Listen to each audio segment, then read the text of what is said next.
예수님께서 서기관과 바리새인들을 향하여서 화 있을진저라고 하신 마지막 7번째 말씀을 오늘 본문을 통해서 보겠습니다.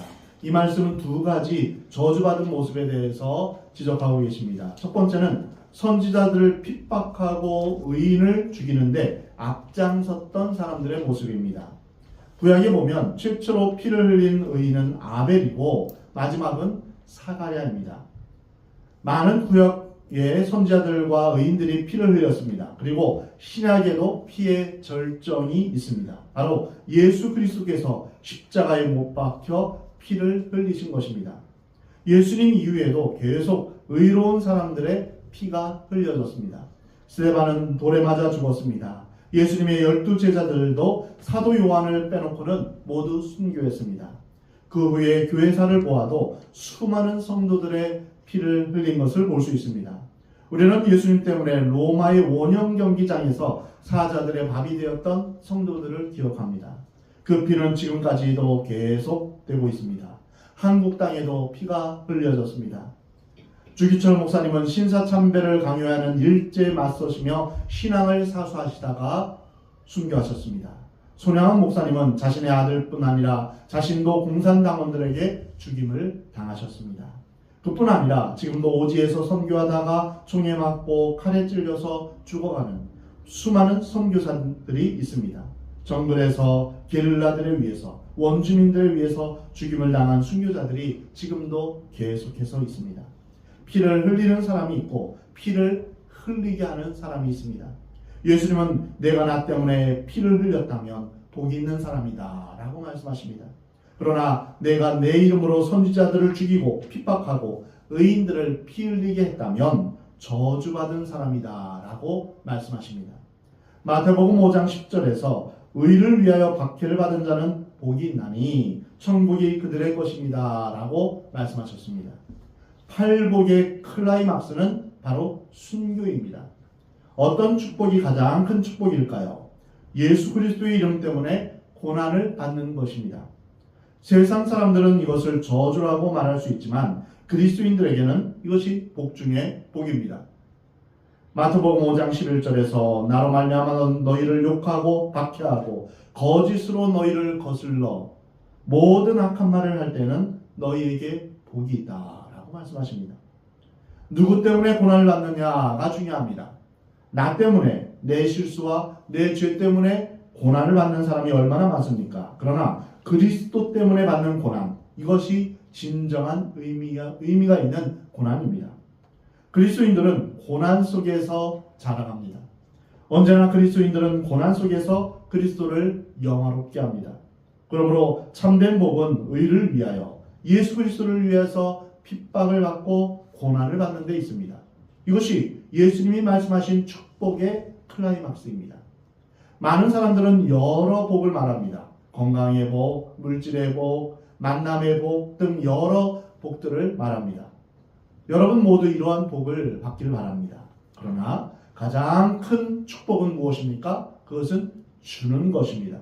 내가 받아서 영광스러운 축복보다는 축복의 절정은 내 생명을 내어주는 데까지 가는 것입니다. 예수 그리스도의 이름으로 피를 흘리는 데까지 가는 축복. 예수님은 이것이 가장 귀한 축복이라고 말씀하셨습니다. 반면 어떤 사람들이 가장 저주받은 사람일까요? 의인의 피를 흘리게 하는 사람들, 의인을 핍박하는 사람들에게는 화가 있을 것이다 라고 주님은 분명히 말씀하셨습니다. 두 번째로 저주받은 사람은 겉으로는 의인들을 존경하는 척하면서 속으로는 선지자와 의인들을 핍박하고 죽이는데 참여하는 자다라고 말씀하십니다. 오늘 본문 29절에서 화 있을진저 외식하는 서기관과 바리새인들이여 너희는 선지자들의 무덤을 만들고 의인들의 비석을 꾸미며 이르되 만일 우리가 조상 때 있었더라면 우리는 그들이 선지자의 피를 흘리는데 참여하지 아니하였으리라 하니 그러면 너희가 선지자를 죽인 자의 자손임을 스스로 증명하는 것이라.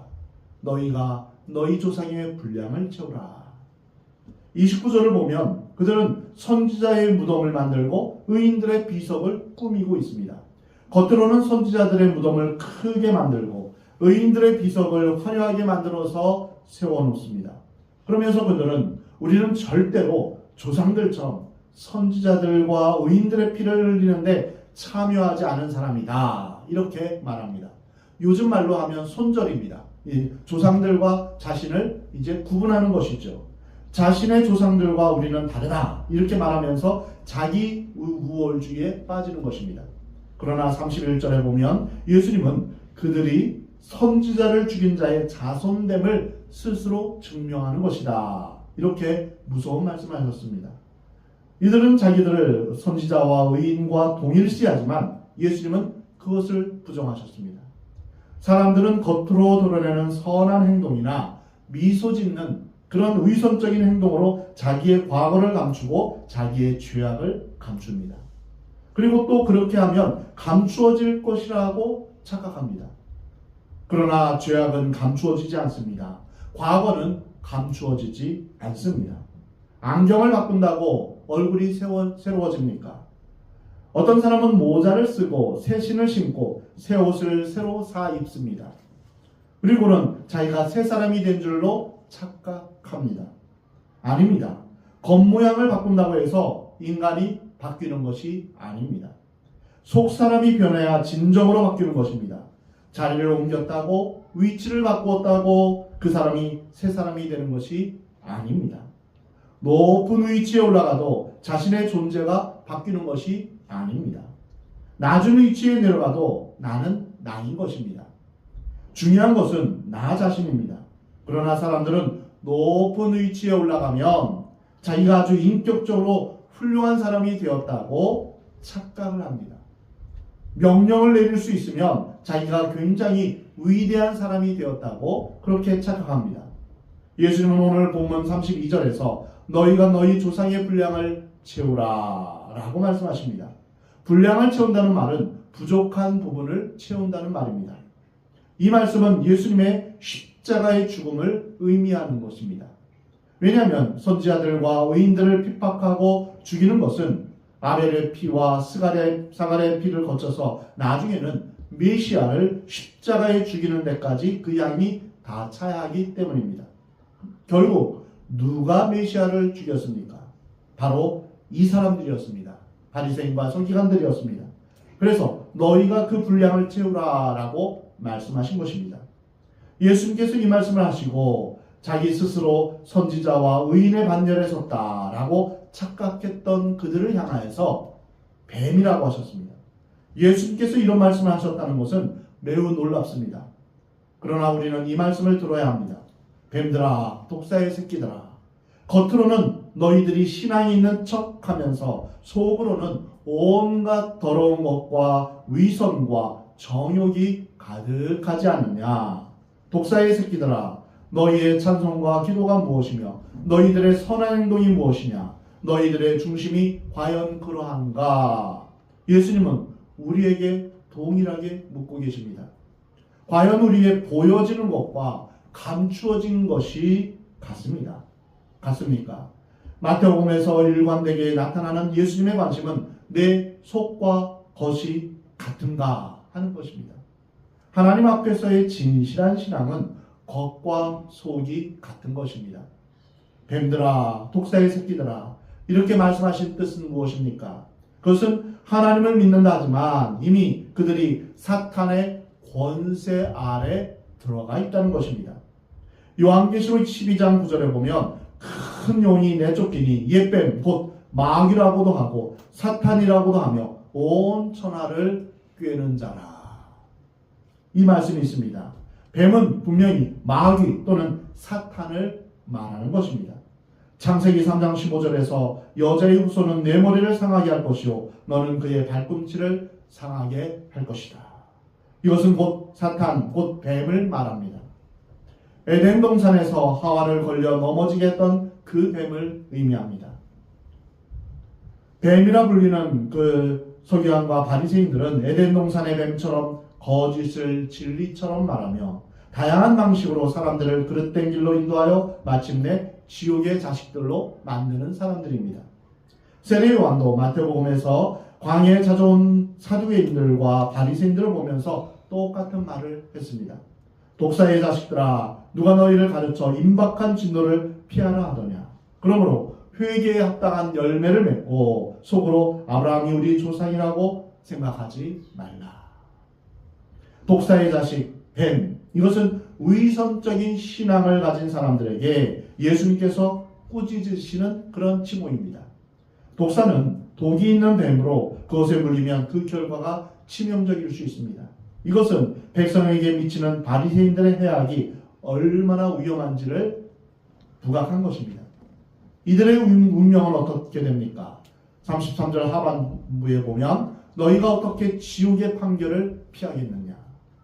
겉으로는 의인들과 선지자들을 존경하는 척하면서 실제로는 의인들을 핍박하고 죽였던 위선적인 신앙을 가진 사람들의 마지막은 바로 지옥입니다. 오늘 보면 34절에 보면 그러므로 내가 너희에게 선지자들과 지혜 있는 자들과 서기관들을 보내매 너희가 그 중에서 더러는 죽이거나 십자가에 못 박고 그 중에서 더러는 너희 회당에서 채찍질하고 이 동네에서 저 동네로 따라다니며 박해하리라. 이 말씀은 예수님께서 바리새인과 서기관들이 그들의 태도를 바꾸지 않는다면 그들의 인생에 어떠한 결과가 올 것인지를 예언하고 있는 것입니다. 예수님은 나는 너희들에게 계속해서 선지자들을 보낼 것이다. 여기서 선지자란 신학적인 의미의 선지자이며 하나님의 말씀을 가르치는 전도자를 의미합니다. 그리고 지혜 있는 자는 성령의 지혜를 받은 사람들, 즉 성령을 받은 사람들을 말합니다.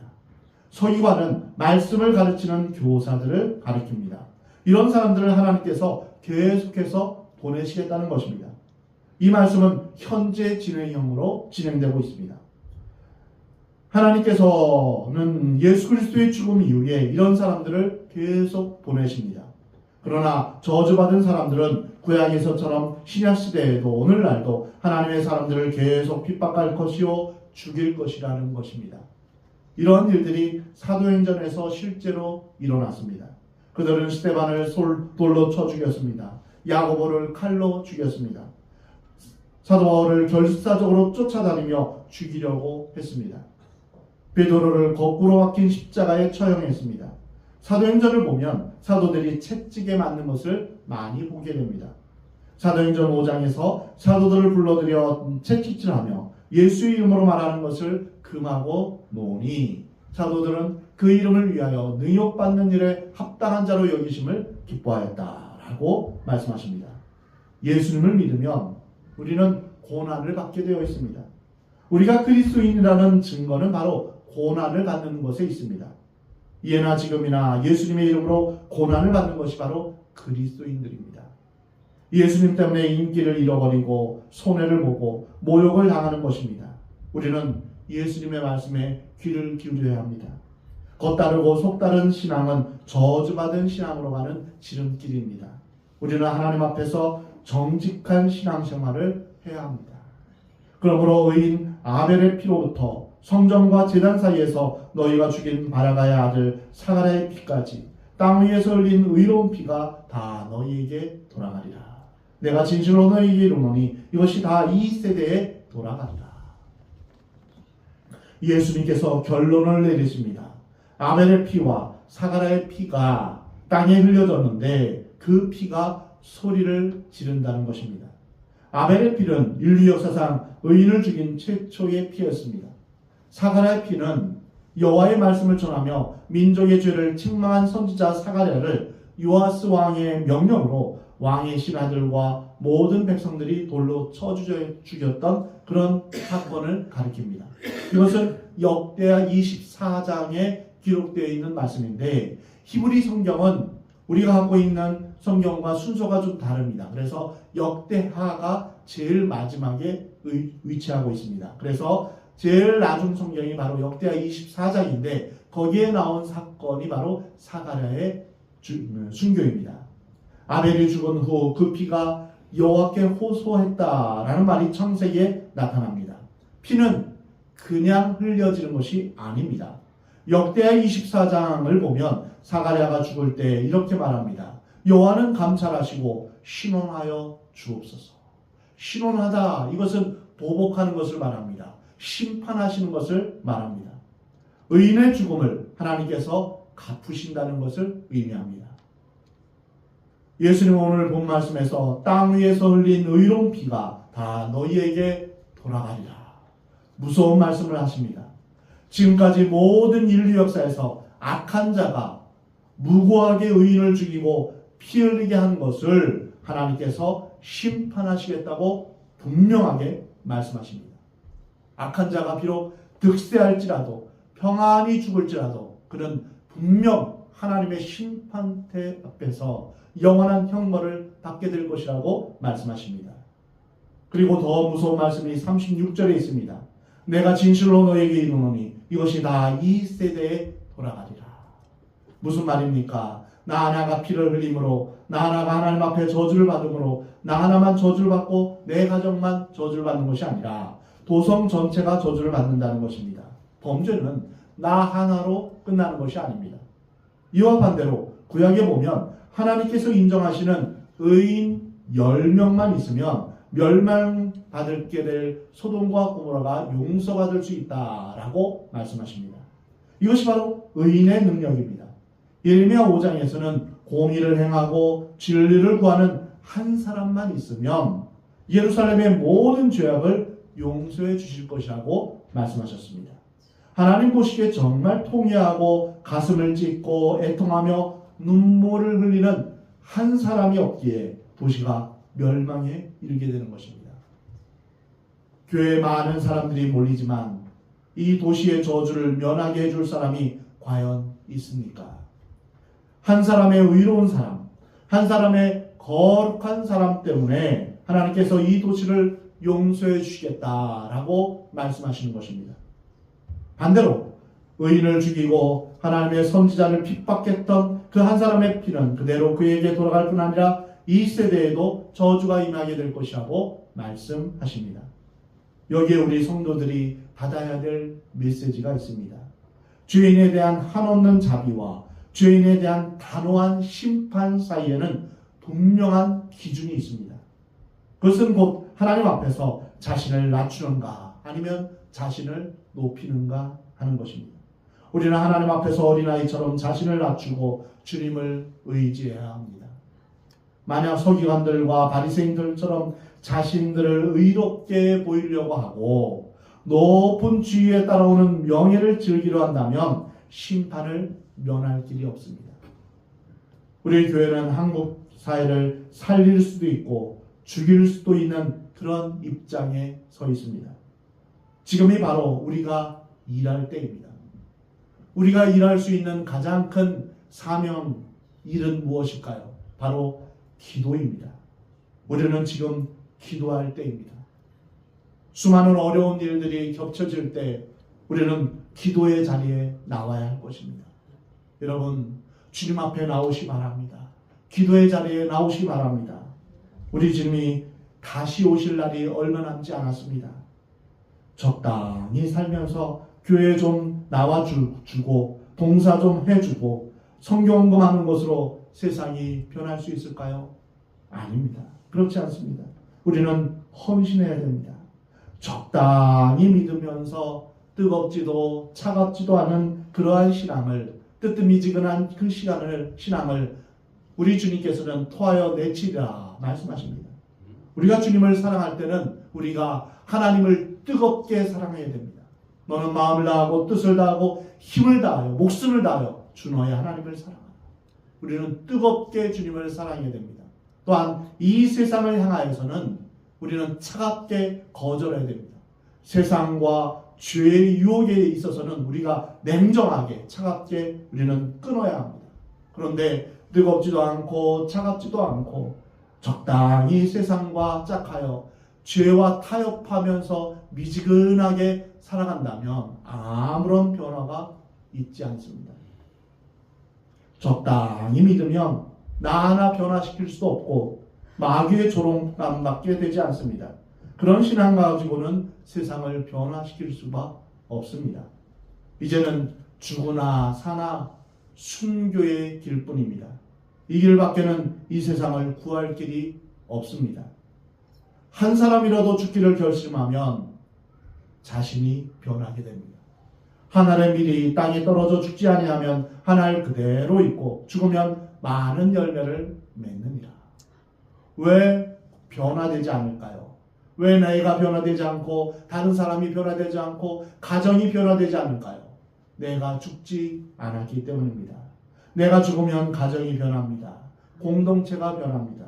이 세상이 변할 것입니다. 우리가 죽기로 결심하면, 아브라함처럼 자식을 포기하면, 나의 성공과 행복을 포기하면 세상이 변할 것입니다. 누구든지 나를 따라오려거든 자기를 부인하고 자기 십자가를 지고 나를 따를 것이라. 우리 주님 말씀하십니다. 우리 하나님은 사도행전에 나타난 하나님이십니다. 이 세상이 변화되는 과정을 보여주신 게 사도행전입니다. 그 모든 과정들은 바로 성령에 붙잡힌 바 되어서 성령의 이끄심을 받은 사람들에 의해서 이 세상이 변화되었습니다. 우리는 사도행전 29장을 지금도 우리 시대에 재현할 수 있습니다. 우리가 주님 앞에 붙잡힌 바 되고 성령으로 충만하다면 우리를 통하여서 우리가 변화되며 또한 우리의 공동체가 변화될 것입니다. 한 사람 때문에 그 도시가 망하고 심판받을 수 있습니다. 그러나 한 사람 때문에 그 도시가 구원받을 수 있습니다. 한 교회의 결단과 희생이 세상을 변화시킬 수 있습니다. 예수님이 십자가를 지셨듯이 우리가 우리의 야망과 내 권리를 포기하고 스데반처럼 베드로처럼 주님께 전적으로 순종한다면 세상이 변할 것입니다. 하나님, 제가 주님 앞에 서 있습니다. 저를 통하여서 온전히 하나님의 뜻을 이루어 주옵소서. 주님의 영광을 위해, 주의 복음을 위해, 또한 주님께서 우리에게 주시는 그 하나님의 뜻을 따라 순종하는 자가 되기를 원합니다. 이렇게 주님 앞에 헌신하며 결단하는 것입니다. 12명의 제자가 세상을 변화시켰던 것처럼 우리도 주님 앞에 붙잡힌 바 되었을 때 우리가 이 세상을 변화시킬 수 있는 그런 사람이 될 수 있는 것입니다. 사랑하는 성도 여러분, 지금까지 우리의 조상들이 우상 숭배의 길을 걸어왔을지라도 저주의 역사를 걸어왔다 할지라도 이제는 우리는 복을 받는 발걸음으로 나아가기를 기도하시 바랍니다. 세상과 타협하는 넓고 편한 멸망의 문으로 들어가는 그런 유혹을 뿌리치고 좁고 협착하지만 고난의 길이지만 예수님을 따르며 사는 십자가의 길을 걸어가는 저와 여러분이 되기를 우리 하나님은 원하십니다. 사랑하는 성도 여러분, 모두 예수 그리스도께서 우리의 주인 되심을 선포하며 사시기 바랍니다. 예수님을 따르는 길만이 생명의 길, 구원의 길임을 깨닫고 좁은 길이지만 고난의 길이지만 십자가의 길, 생명의 길을 가는 복된 인생이 되기를 우리 하나님은 원하십니다.